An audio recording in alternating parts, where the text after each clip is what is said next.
I've had a big career. I'm more than just one movie. But I like Apes. It's a good film. There's a couple things in it when you watch it now, it doesn't really make sense.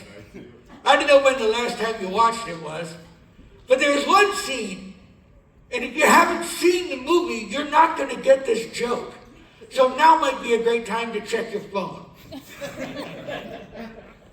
Charleton Heston, who's a delight, was, God rest his soul.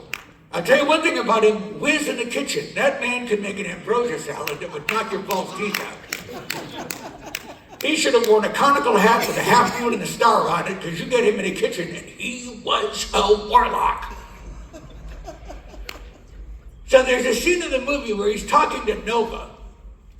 And Nova's an interesting character because, as Charleton Heston said in the movie, he couldn't find any women on earth to love. And then finally, he met the perfect girl for him, one who could not talk. It really does make sense when you look at the world the way Chuck did. And there's a scene where he's telling Nova about Stewart, who is the female astronaut that didn't make it out of the crash. And he says to Nova, he says, "Did I tell you about Stewart? There was a lovely girl.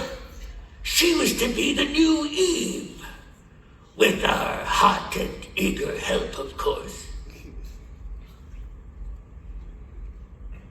I bet Stewart didn't know that. I bet Stewart thought she was the botanist.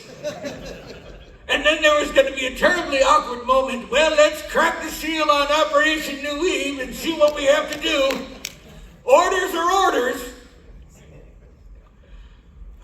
But it was the 60s. Another movie I made in 1967 starred a little fellow named Elvis Presley.